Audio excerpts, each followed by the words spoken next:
আমি ঘুম থেকে উঠলাম, সন্তানটাকে উঠালাম, মেয়েটাকে উঠালাম, বিবিকে উঠালাম, ভাইকেও ঘুম থেকে উঠালাম। যারা পুরুষ আছে এদেরকে সাথে করে ওযু করায়া এরপরে মসজিদের দিকে নিয়ে গেলাম। মসজিদে যাওয়ার সময় যতগুলো বাড়ি আছে প্রত্যেককে ডাকা শুরু করলাম।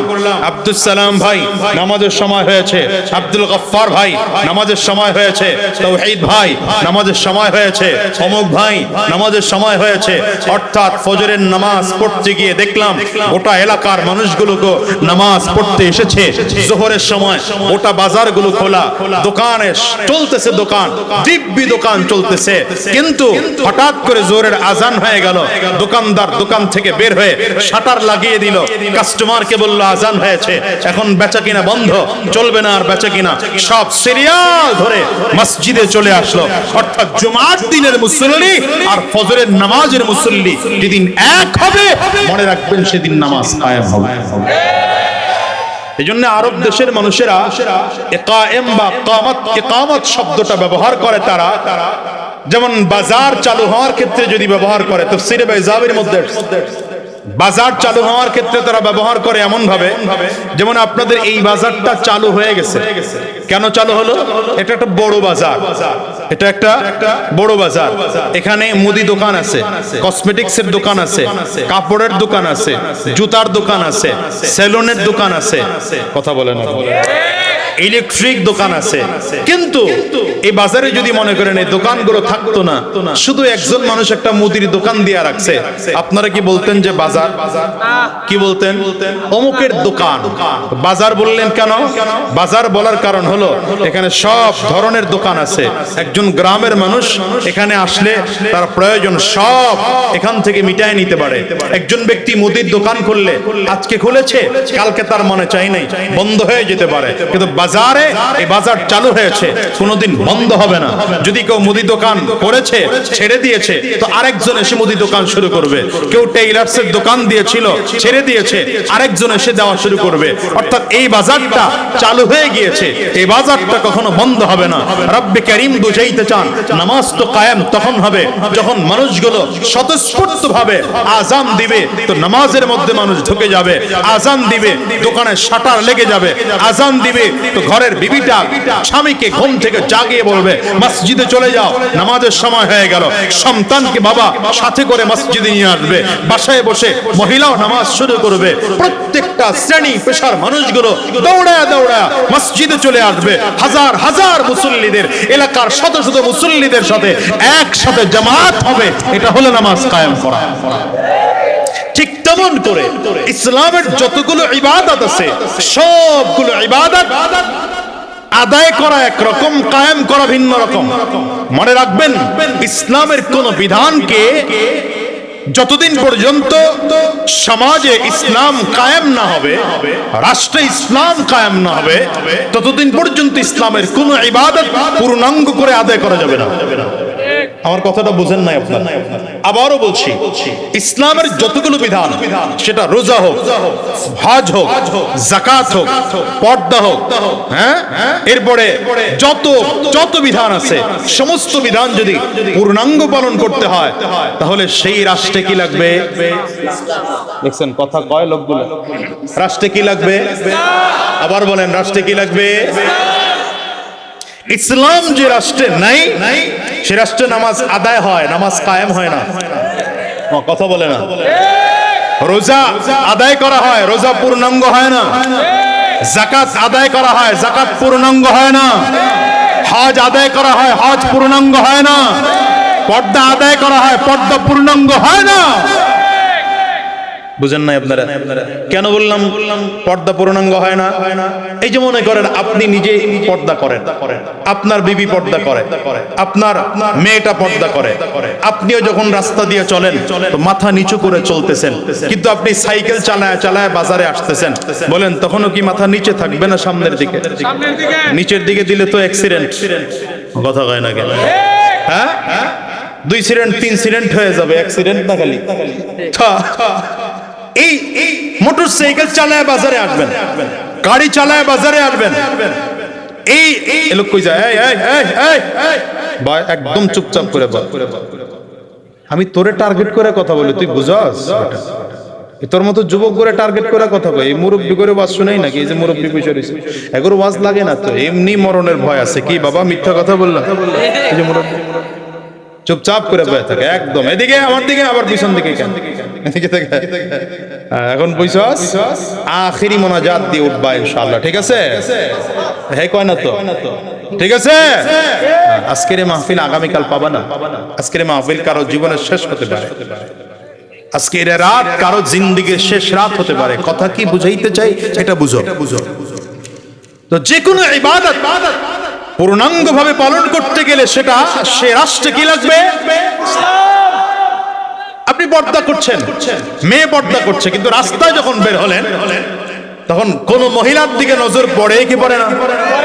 এখন যদি ইসলাম থাকতো, ইসলাম থাকলে বলতো নারী ঘর থেকে বের হবে না, যদি প্রয়োজন হয় শালীন পোশাক পরে বের হবে।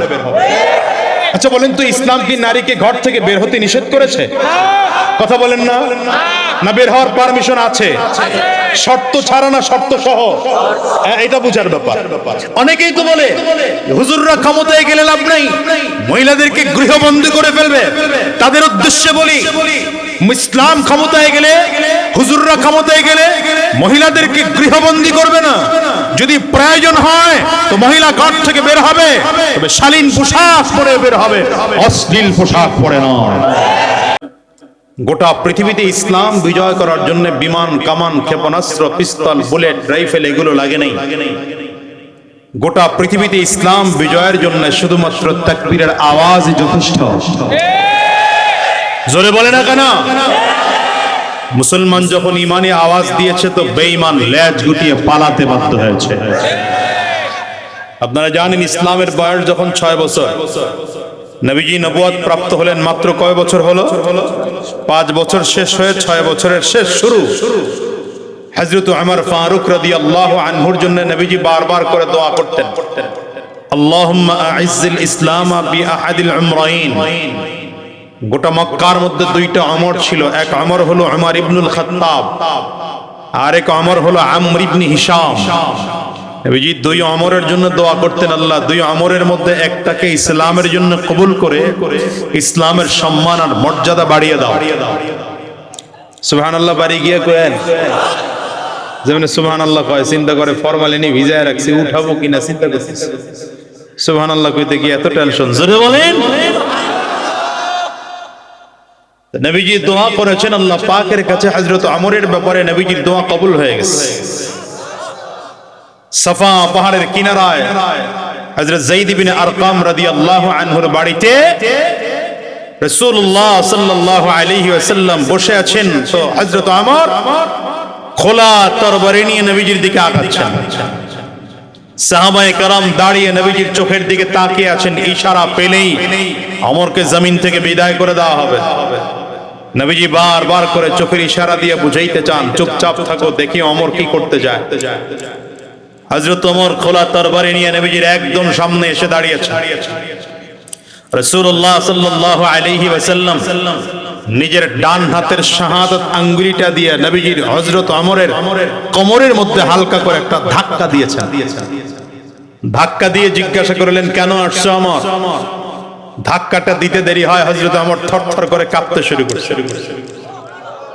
কাঁপতে কাঁপতে হযরত ওমর জমিনের মধ্যে বসে পড়লেন। খোলা তরবারিটা নবীজির পায়ের সামনে লম্বা করে বিছিয়ে দিয়ে বললেন, পয়গম্বর, এই তরবারি এতদিন চলেছে ইসলামের বিরুদ্ধে, কোরআনের বিরুদ্ধে, দ্বীনের বিরুদ্ধে। আজকে থেকে এই তরবারি ইসলামের পক্ষে চলবে, কোরআনের পক্ষে চলবে, দ্বীনের পক্ষে চলবে, নবীর পক্ষে চলবে, কাফির আর বেঈমান আর মুশরিকদের বিরুদ্ধে চলবে। হযরত ওমর রাদিয়াল্লাহু আনহু হাত বাড়িয়েছেন নবীজির দিকে, পয়গম্বর হাত বাড়িয়ে দিলাম, কালিমা পড়িয়ে দেন, মুসলমান হয়ে যাব। জবান খুলে বলেন আল্লাহু আকবার। আপনাদের আল্লাহু আকবারের আওয়াজ হয় না, কিন্তু হযরত ওমর রাদিয়াল্লাহু আনহু ইসলাম গ্রহণের সময় নবীজির সামনে হাতে গোনা মাত্র 39 জন মুসলমান ছিলেন। এই অল্প কয়েকজন মুসলমানের আল্লাহু আকবারের আওয়াজ, তাকবীরের ধ্বনিটা এত কঠিন ছিল, এত কঠোর ছিল, এত তেজস্বী ছিল, সাফা পাহাড় থেকে তাকবীরের আওয়াজ দিয়েছেন, বাইতুল্লাহ পর্যন্ত এসে পৌঁছে গেল। বাইতুল্লাহর সামনে আবু জাহাল, আবু লাহাব, উতবা, শায়বা, উবাই, উমাইয়া সব বসা ছিল। ওরা লাভ দিয়ে দাঁড়িয়েছে যে মুসলমানদের হলো কি। এতদিন তো জানতাম মুসলমান গোপনে গোপনে ইসলাম প্রচার করে, প্রকাশ করতে পারে না, সাহস পায় না। আজকে মুসলমানরা আল্লাহু আকবারের আওয়াজ, তাকবীরের ধ্বনি এত জোরে দিল, সাহস কোথা থেকে পাইল? এরা দাঁড়িয়েছে, সব দাঁড়িয়ে গেল। হযরত ওমর নবীজির দিকে তাকিয়ে বললেন, হুজুর, আমরা যেই ধর্ম মানি ইসলাম, এটা হক না না হক? নবীজি বললেন 100% হক। হযরত ওমর বলেন, যদি হক হয়ে থাকে তাহলে গোপনে নয়, ইসলাম আজ থেকে প্রকাশ্যে দাওয়াত শুরু হবে। এবার হযরত ওমর অনুমতি চাইলেন, হুজুর আপনি আমাকে অনুমতি দিলে আমি সাহাবায়ে কেরামদেরকে নিয়ে তাকবীরের ধ্বনি দিয়ে দিয়ে দিয়ে দিয়ে সামনের দিকে আগাতে চাই। নবীজি অনুমতি দিলেন। হযরত ওমর ফারুক রাদিয়াল্লাহু আনহু তাকবীরের আওয়াজ দিলেন, লিল্লাহি তাকবীর। আপনাকে মতো মরার মতো করে কয় নাই, মনে হয় যেন কবরস্থানে বসে বসে ওয়াজ করতেছি। লিল্লাহি তাকবীর। হযরত ওমর সামনে সামনে হাঁটতেছেন, আর এভাবে আওয়াজ দিচ্ছেন। আপনারা কণ্ঠের সর্বোচ্চটা ছেড়ে তাকবীরের ধ্বনি দিবেন। তৈয়ার আছেন ইনশাআল্লাহ? আরো জোরে তৈয়ার আছেন ইনশাআল্লাহ? লিল্লাহি তাকবীর, লিল্লাহি তাকবীর, লিল্লাহি তাকবীর। হযরত ওমর রাদিয়াল্লাহু আনহু এইভাবে তাকবীর দিয়ে দিয়ে দিয়ে দিয়ে সামনের দিকে আগাচ্ছেন। তো আবু জাহাল, আবু লাহাব, উতবা, শায়বা গুলো মক্কার ওয়ালের আরেক সাইডে গিয়ে পালিয়েছে। কি হলো? বলে ওমর কালিমা পড়ে মুসলমান হয়ে গিয়েছে। কে কালিমা পড়ে মুসলমান হয়েছে? হ্যাঁ, এই যুগে সব আছে কিন্তু ওমর নাই। কথা বলে না। টুপিওয়ালার অভাব নাই, দাড়িওয়ালার অভাব নাই, জুব্বাওয়ালার অভাব নাই, নামাজের অভাব নাই, রোজাদারের অভাব নাই, মাদ্রাসার অভাব নাই, মসজিদের অভাব নাই, মাহফিলের অভাব নাই, বক্তার ডায়েরিও খালি নাই, শ্রোতাও কম না। কিন্তু আমার এদেশে ইসলামী জাগরণ তুলবে, ইসলাম কায়েম করবে। ওই সংবিধানের জায়গা থেকে মানুষের বানানো সংবিধান ছুঁড়ে ফেলে কোরআনকে ওই জায়গায় বসাবে, এ কথা বলার মতো লোক বাংলাদেশে খুঁজে পাওয়া যায় না। ঠিক না? ঠিক জোরে বলো। কইরে খালিদ ওমর এসেছে নতুন বদর, কইরে খালিদ ওমর এসেছে নতুন বদর, কইরে সেই দেখবে জয় নবীন মুজাহিদ। এখনো কি গাইতে হবে ঘুম ভাঙানো গীত, এখনো কি গাইতে হবে ঘুম ভাঙানো গীত। কইরে খালিদ, কইরে ওমর, বলো কইরে খালিদ, কইরে ওমর এসেছে নতুন বদর, কইরে সেই দেখবে জয় নবীন মুজাহিদ। এখনো কি গাইতে হবে ঘুম ভাঙানো গীত, এখনো কি গাইতে হবে ঘুম ভাঙানো গীত। মসজিদের ওই কোণে বসে তাসবিহ নয় রে আর, তোর হাতে আজ মানায় শুধু ঠকমকে তলোয়ার। ঠিক কিনা বলো? মসজিদের ওই কোণে বসে তাসবিহ নয় রে यार, তোর হাতে আজ মানায় শুধু ঠকমকে তলোয়ার। কারণ আমরা এই বাঙালি জাতি বারবার করে রক্ত দিয়েছি। আরে রক্ত দেয়া জাতি, আমরা মরণকে ভয় করি না, রক্ত দিতে পিছপা হই না। ঠিক কিনা বলো? আমরা 47-এ রক্ত দিয়েছি ইংরেজদেরকে বিতাড়িত করার জন্য, 71-এ রক্ত দিয়েছি পাকিস্তান হানাদার বাহিনীদের বিদেশ ছাড়া করার জন্য, 24-এ রক্ত দিয়েছি স্বৈরাচারকে বাংলা ছাড়া করার জন্য, প্রয়োজনে আবারও উলামায়ে কেরামদের নেতৃত্বে ইসলাম কায়েমের জন্য, কোরআন রক্ষার জন্য, মাদ্রাসা রক্ষার জন্য আবার রক্ত দিতে হবে, প্রয়োজনে জীবন দিতে হবে। তৈয়ার আছো কারা কারা? দুই হাত তুলে দেখো। বসেই দেখাবেন না দাঁড়িয়ে দেখাতে পারবেন? ঈমান থাকলে দাঁড়িয়ে দেখো মুসলমান।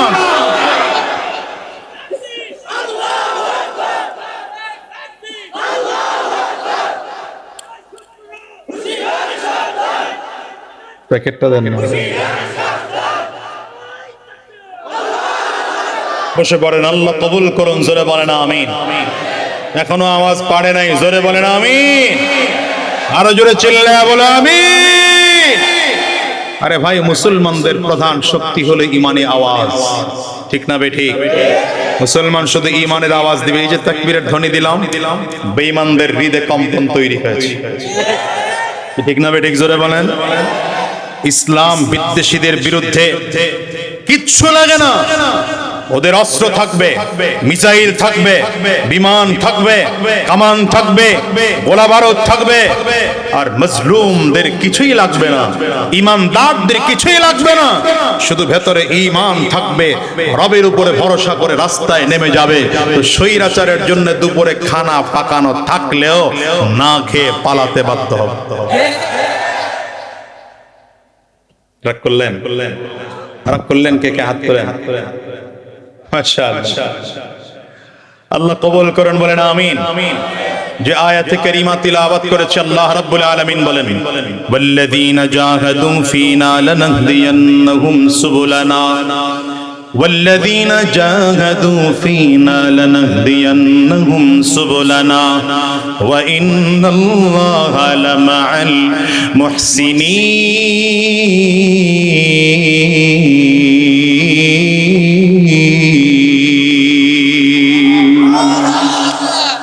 আল্লাহ বলেন, আমার যে বান্দা আমি আল্লাহর রাস্তায় চলার জন্য চেষ্টা করে, মেহনত করে, ফিকির করে, তবে আল্লাহ তাআলা তাকে আমার পথে চলার রাস্তা দেখায় দেয়। সুবহানাল্লাহ। আওয়াজ এত কম কেন? জোরে বলেন। এজন্য বলি বান্দার কাজ হলো চেষ্টা করা। বলেন, বান্দার কাজ কি? কি মোবাইলে কথা কয়? এমন একটা কাম করতে পারলেন আপনি সামনে বসে, এটা হইলো? হ্যাঁ, এটা বুদ্ধিমানের কাম। বান্দার কাজ হলো চেষ্টা করা। সফলতা দেওয়ার মালিক কে? আঙ্গুল উঁচা করে বলবেন না, জবান খুলে চিৎকার করে জোরে বলা যাবে না? ওই দিক থেকে দেখছেন কয়েকজন হাত তুলে না, কি অলসের অলস। স্টেজের হুজুরের হাত তুলে না তো, হেরা তুলবে কিন্তু, ঠিকই তো আছে। তুলেন, হাত তুলেন, হাত তুলেন। দমক দিয়ে আল্লাহ বড় বড় হুজুর করে, আল্লাহ যা আছে কপালে হোক গা। হ্যাঁ, আল্লাহ কবুল করুন। স্টেজের হুজুররাও আমিন টামিন কোয়েন। নামাজের মধ্যে না আমিন জোরে বলবেন, আস্তে বলবেন, এটা নিয়ে ইখতিলাফ আছে। তো নামাজ ছাড়া এই মজলিসে বসে আমিন জোরে আর আস্তে বললে তো কোনো অসুবিধা নাই। আবার আস্তে, আবার জোরে বলে। বান্দার কাজ হলো চেষ্টা করা। সফলতা দেওয়ার মালিক কে? কি চেষ্টা করব? আল্লাহর দ্বীনের পথে চলার চেষ্টা করব, ইসলামের পথে চলার চেষ্টা করব, কোরআন ও সুন্নাহর পথে চলার চেষ্টা করব, হারাম থেকে বেঁচে থাকার চেষ্টা করব, হালালের পথে চলার চেষ্টা করব, জাহান্নামের আযাব থেকে বেঁচে থাকার চেষ্টা করব, জান্নাতের পথে চলার চেষ্টা করব, দ্বীনের রাস্তায় চলার জন্য চেষ্টা করব, মজলুমদের পক্ষে থাকার চেষ্টা করব, জালিমের বিরুদ্ধে দাঁড়ানোর চেষ্টা করব। রবের পথে চলার মানে হলো দুইটা। বলেন, অর্থ কয়টা? এক নম্বর, আমিও দ্বীনের পথে চলবো। দ্বিতীয় নম্বর, সমাজকেও দাওয়াত দিয়া দ্বীনের পথে চালাবো। মনে রাখবেন, আমি একা একা দ্বীন পালন করা সহজ। যেমন আল্লাহ তাআলা নামাজের কথা বলেছেন, নামাজ পড়া সহজ, কায়েম করা কঠিন। কুরআনুল কারীম আল্লাহ তাআলা কোথাও বলেন না আদ্দুস সালাহ, আল্লাহ বলেন আকিমুস সালাহ। কথা কয় না তো? নামাজ আদায় করা আর কায়েম করা দুইটার মধ্যে পার্থক্য আছে না নাই? কি পার্থক্য? নামাজ আদায় করা মানে হলো ফজরের আজান হলো, আমি ঘুম থেকে উঠলাম, একা একা ওযু করে, কেউ টের পেল না, মসজিদে চলে গেলাম, একা একা গিয়ে নামাজ পড়ে বাসায় চলে আসলাম। এটা হচ্ছে নামাজ আদায় করা। নামাজ কায়েম কাকে বলে? নামাজ কায়েম করার অর্থ হচ্ছে আমি ঘুম থেকে উঠলাম, সন্তানটাকে উঠালাম, মেয়েটাকে উঠালাম, বিবিকে উঠালাম, ভাইকেও ঘুম থেকে উঠালাম, যারা পুরুষ আছে এদেরকে সাথে করে ওযু করায়া এরপরে মসজিদের দিকে নিয়ে গেলাম। মসজিদে যাওয়ার সময় যতগুলো বাড়ি আছে প্রত্যেককে ডাকা শুরু করলাম, আব্দুস সালাম ভাই নামাজের সময় হয়েছে, আব্দুল গফফার ভাই নামাজের সময় হয়েছে, তাওহীদ ভাই নামাজের সময় হয়েছে, অমুক ভাই নামাজের সময় হয়েছে। অর্থাৎ ফজরের নামাজ পড়তে গিয়ে দেখলাম গোটা এলাকার মানুষগুলোকে নামাজ পড়তে এসেছে। যোহরের সময় ওটা বাজারগুলো খোলা, দোকানে চলতেছে, দোকান দিব্যি দোকান চলতেছে, কিন্তু হঠাৎ করে জোরের আজান হয়ে গেল, দোকানদার দোকান থেকে বের হয়ে শাটার লাগিয়ে দিল, কাস্টমারকে বলল আজান হয়েছে, এখন বেচা কিনা বন্ধ, চলবে না আর বেচা কিনা, সব সিরিয়াল ধরে মসজিদে চলে আসলো। অর্থাৎ জুমার দিনের মুসল্লি আর ফজরের নামাজের মুসল্লি যেদিন এক হবে, মনে রাখবেন সেদিন নামাজ কায়েম হবে। এই জন্য আরব দেশের মানুষেরা ইকায়েম বা ইকামত শব্দটা ব্যবহার করে তারা, যেমন বাজার চালু হওয়ার ক্ষেত্রে যদি ব্যবহার করে, তাফসীরে বাইজাবির মধ্যে বাজার চালু হওয়ার ক্ষেত্রে তারা ব্যবহার করে এমন ভাবে, যেমন আপনাদের এই বাজারটা চালু হয়ে গেছে। কেন চালু হলো? এটা একটা বড় বাজার, এটা একটা বড় বাজার। এখানে মুদি দোকান আছে, কসমেটিক্সের দোকান আছে, কাপড়ের দোকান আছে, জুতার দোকান আছে, সেলুনের দোকান আছে, কথা বলেন না, ইলেকট্রিক দোকান আছে। কিন্তু এই বাজারে যদি মনে করেন এই দোকানগুলো থাকতো না, শুধু একজন মানুষ একটা মুদির দোকান দিয়ে রাখছে, আপনারা কি বলতেন যে বাজার? কি বলতেন? অমুকের দোকান। বাজার বললেন কেন? বাজার বলার কারণ হলো এখানে সব ধরনের দোকান আছে। একজন গ্রামের মানুষ এখানে আসলে তার প্রয়োজন সব এখান থেকে মিটায় নিতে পারে। একজন ব্যক্তি মুদির দোকান খুললে, আজকে খুলেছে, কালকে তার মনে চাই নাই, বন্ধ হয়ে যেতে পারে, কিন্তু বাজারে এই বাজার চালু হয়েছে, কোনোদিন বন্ধ হবে না। যদি কেউ মুদি দোকান করেছে, ছেড়ে দিয়েছে, তো আরেকজন এসে মুদি দোকান শুরু করবে। কেউ টেইলার্সের দোকান দিয়েছিল, ছেড়ে দিয়েছে, আরেকজন এসে দেওয়া শুরু করবে। অর্থাৎ এই বাজারটা চালু হয়ে গিয়েছে, এই বাজারটা কখনো বন্ধ হবে না। রব্বে কারীম বুঝাইতে চান, নামাজ তো কায়েম তখন হবে যখন মানুষগুলো স্বতঃস্ফূর্ত ভাবে আজান দিবে, তো নামাজের মধ্যে মানুষ ঢুকে যাবে। আজান দিবে, দোকানে শাটার লেগে যাবে। আজান দিবে, তো ঘরের বিবিটা স্বামীকে ঘুম থেকে জাগিয়ে বলবে মসজিদে চলে যাও, নামাজের সময় হয়ে গেল। সন্তানকে বাবা সাথে করে মসজিদে নিয়ে আসবে, বাসায় বসে মহিলাও নামাজ শুরু করবে। প্রত্যেকটা শ্রেণী পেশার মানুষগুলো দৌড়ায় দৌড়ায় মসজিদে চলে আসবে। হাজার হাজার মুসল্লিদের, এলাকার শত শত মুসল্লিদের সাথে একসাথে জামাত হবে। এটা হলো নামাজ কায়েম করা। ঠিক তেমন করে ইসলামের যতগুলো ইবাদত আছে, সবগুলো ইবাদত আদায় করা একরকম, কায়েম করা ভিন্ন রকম। মনে রাখবেন, ইসলামের কোন বিধানকে যতদিন পর্যন্ত সমাজে ইসলাম কায়েম না হবে, রাষ্ট্রে ইসলাম কায়েম না হবে, ততদিন পর্যন্ত ইসলামের কোন ইবাদত পূর্ণাঙ্গ করে আদায় করা যাবে না। আমার কথাটা বুঝেন নাই আপনারা? আবারও বলছি, ইসলামের যতগুলো বিধান, সেটা রোজা হোক, হজ হোক, যাকাত হোক, পর্দা হোক, হ্যাঁ, এরপরে যত বিধান আছে, সমস্ত বিধান যদি পূর্ণাঙ্গ পালন করতে হয়, তাহলে সেই রাষ্ট্রে কি লাগবে? দেখছেন কথা কয় লোকগুলো, রাষ্ট্রে কি লাগবে? আবার বলেন, রাষ্ট্রে কি লাগবে? ইসলাম যে রাষ্ট্রে নাই, সে রাষ্ট্রে নামাজ আদায় হয়, নামাজ কায়েম হয় না। কথা বলে না। রোজা আদায় করা হয়, রোজা পূর্ণাঙ্গ হয় না। যাকাত আদায় করা হয়, যাকাত পূর্ণাঙ্গ হয় না। হজ আদায় করা হয়, হজ পূর্ণাঙ্গ হয় না। পর্দা আদায় করা হয়, পর্দা পূর্ণাঙ্গ হয় না। বুঝেন নাই আপনারা? কেন বললাম পর্দা পূর্ণাঙ্গ হয় না? এই যে মনে করেন আপনি নিজে পর্দা করেন, আপনার বিবি পর্দা করে, আপনার মেয়েটা পর্দা করে, আপনিও যখন রাস্তা দিয়ে চলেন তো মাথা নিচু করে চলতেছেন, কিন্তু আপনি সাইকেল চালায় চালায় বাজারে আসতেছেন, বলেন তখনও কি মাথা নিচে থাকবে না সামনের দিকে? নিচের দিকে দিলে তো অ্যাক্সিডেন্ট। কথা কয় না কেন? হ্যাঁ, 2 অ্যাক্সিডেন্ট 3 অ্যাক্সিডেন্ট হয়ে যাবে, অ্যাক্সিডেন্ট না খালি। এই মোটরসাইকেল চালায় বাজারে আসবেন, গাড়ি চালায় বাজারে আসবেন, এই লোক কই যায়? ভাই একদম চুপচাপ করে বল, আমি তোরে টার্গেট করে কথা বলি, তুই বুঝাস? তোর মতো যুবক করে টার্গেট করে কথা কই, এই মুরব্বি করে ওয়াজ শুনেই নাকি? এই যে মুরব্বি বসে রইছে, এগুলো ওয়াজ লাগে না তো, এমনি মরণের ভয় আছে। কি বাবা মিথ্যা কথা বললাম? এই যে মুরব্বি চুপচাপ করে বসে থাকে একদম। এদিকে আমার দিকে, আবার পিছন দিকে কেন? এদিকে থেকে এখন বুঝছস? আখিরি মোনাজাত দিয়ে উঠবা ইনশাআল্লাহ, ঠিক আছে? হ্যাঁ কয় না তো? ঠিক আছে। আজকের মাহফিল আগামীকাল পাবা না। আজকের মাহফিল কারো জীবনের শেষ হতে পারে, আজকের রাত কারো জিন্দেগির শেষ রাত হতে পারে। কথা কি বুঝাইতে চাই এটা বুঝো। তো যে কোনো ইবাদত পূর্ণাঙ্গভাবে পালন করতে গেলে সেটা সে রাষ্ট্রে কি লাগবে? আপনি পর্দা করছেন, মেয়ে পর্দা করছে, কিন্তু রাস্তায় যখন বের হলেন তখন কোন মহিলার দিকে নজর পড়ে কি পড়ে না? এখন যদি ইসলাম থাকতো, ইসলাম থাকলে বলতো নারী ঘর থেকে বের হবে না, যদি প্রয়োজন হয় শালীন পোশাক পরে বের হবে। আচ্ছা বলেন তো, ইসলাম কি নারীকে ঘর থেকে বের হতে নিষেধ করেছে? কথা বলেন না? না বের হওয়ার পারমিশন আছে, শর্ত ছাড়া না শর্ত সহ? এটা বুঝার ব্যাপার। অনেকেই তো বলে হুজুররা ক্ষমতায় গেলে লাভ নাই, মহিলাদেরকে গৃহবন্দী করে ফেলবে। তাদের উদ্দেশ্যে বলি, ইসলাম ক্ষমতায় গেলে, হুজুররা ক্ষমতায় গেলে মহিলাদেরকে গৃহবন্দী করবে না। যদি প্রয়োজন হয় তো মহিলা ঘর থেকে বের হবে, তবে শালীন পোশাক পরে বের হবে, অশ্লীল পোশাক পরে নয়। কি কথা বলছেন না কেন? আচ্ছা বলবেন হুজুর না, আমি রাস্তা দিয়ে যখন হাঁটি সাইকেল টাইকেলও চালাই না, মোটর সাইকেলও চালাই না, গাড়িতেও চালাই না, একা একা হাঁটি, মাথা নিচের দিকে দিয়ে দেই। কিন্তু দেখবেন হঠাৎ করে আপনার অফিসে পড়েছে, অফিসে এমন এক কাজ পড়লো যে কাজটা আপনাকে করতেই হবে, গিয়ে দেখলেন অফিসে আর একজন মহিলা বসে আছে।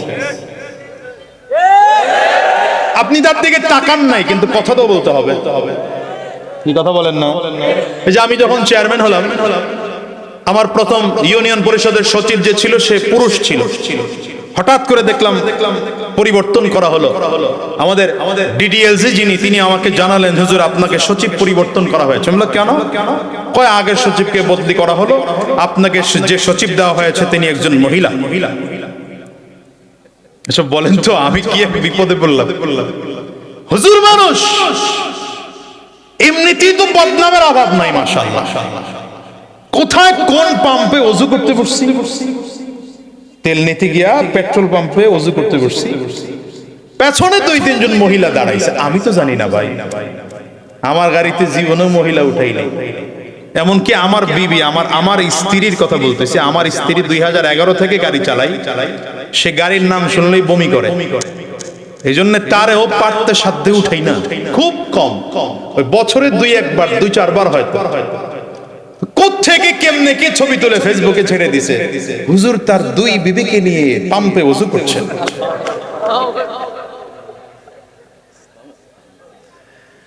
আমি তো ভয় পেয়ে গেলাম যে মহিলা সচিব আমার ইউনিয়ন পরিষদে, তো আমার পরিস্থিতি কি হবে? আল্লাহর মেহেরবানি, ওই মহিলা সচিব আমাকে ফোন দিলেন। ফোন দিয়ে বললেন হুজুর আমি আপনাকে চিনি, আপনার মা, আমার মা আপনার ভক্ত, আমার ভাইগুলো আপনার ভক্ত, আপনার বয়ান শোনে, তবে আমি একজন ধার্মিক মানুষ, পেটের জন্য চাকরি করতে হয়, আমি কোনোদিন আপনার সামনে মুখোশ খুলে বোরকা ছাড়া হব না উপস্থিত। মাশাআল্লাহ, এটা ভালো দিক। এখন তিনি আমার সামনে এখন পর্যন্ত প্রায় 4 বছর, 4.5 বছর হয়ে গেল চেয়ারম্যানের বয়স, কোনোদিন তিনিও আমার দিকে তাকিয়ে কথা বলেন না, আমিও তার দিকে তাকিয়ে কথা বলি না, এবং মুখে নাকাব পড়া থাকে। ইউনিয়ন পরিষদের সচিবের কথা বলছি, কিন্তু তাকানোর গুনাহ হচ্ছে না, বাকি কথা যে বলতেছি কথাটা তো বলা আমার জন্য প্রয়োজন। কি কথা বলা লাগতেছে কিনা?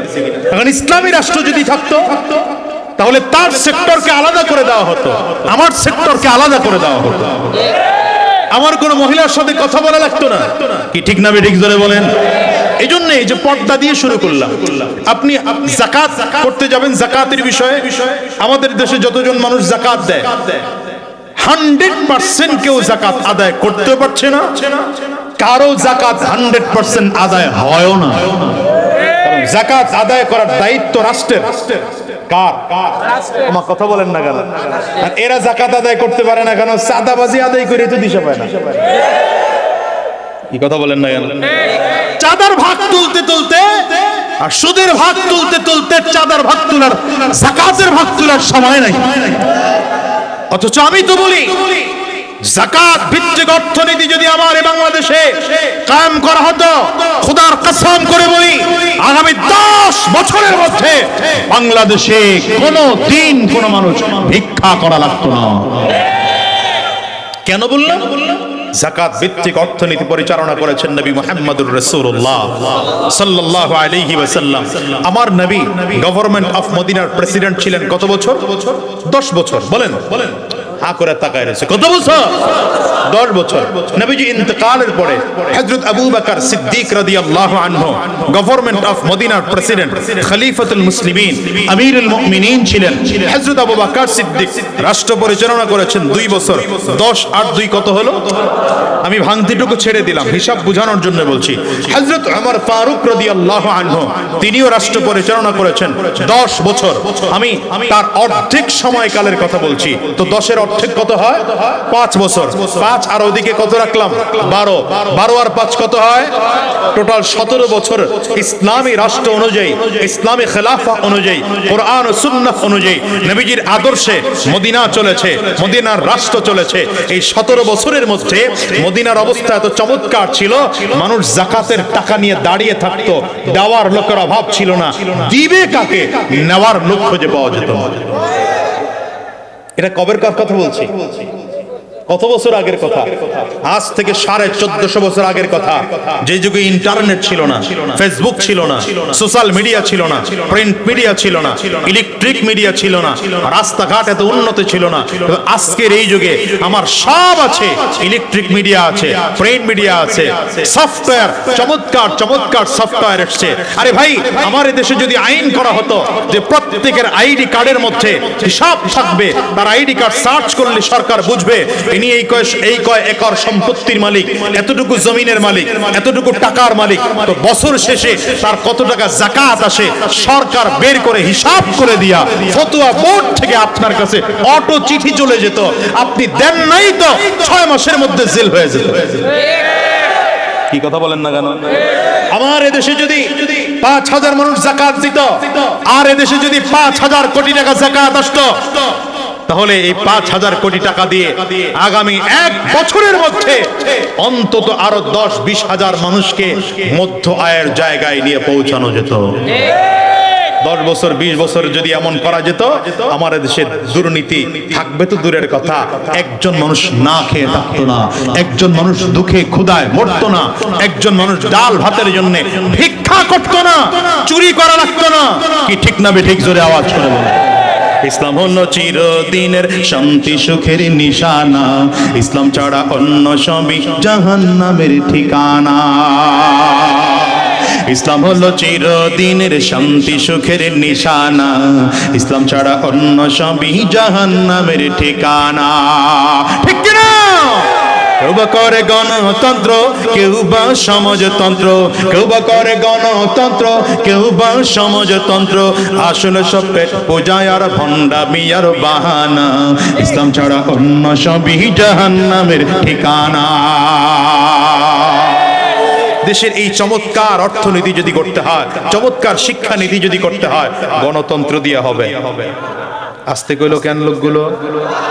গণতন্ত্র দিয়া হবে, রাজতন্ত্র দিয়া হবে, সমাজতন্ত্র দিয়া হবে, জাতীয়তাবাদ দিয়ে হবে, ধর্মনিরপেক্ষতাবাদ দিয়ে হবে।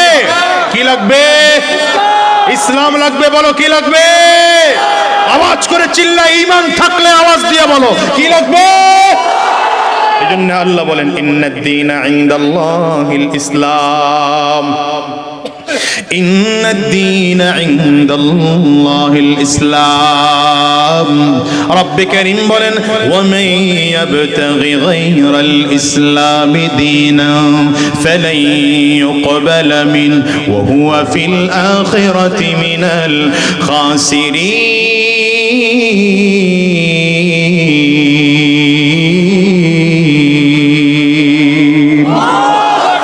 দুনিয়ার মানুষেরা রব্বে কারীম বলেন, দুনিয়ার মানুষ শুনে নাও, ইসলাম আমার কাছে একমাত্র মনোনীত ধর্ম, অন্য কোন ধর্ম মনোনীত নয়।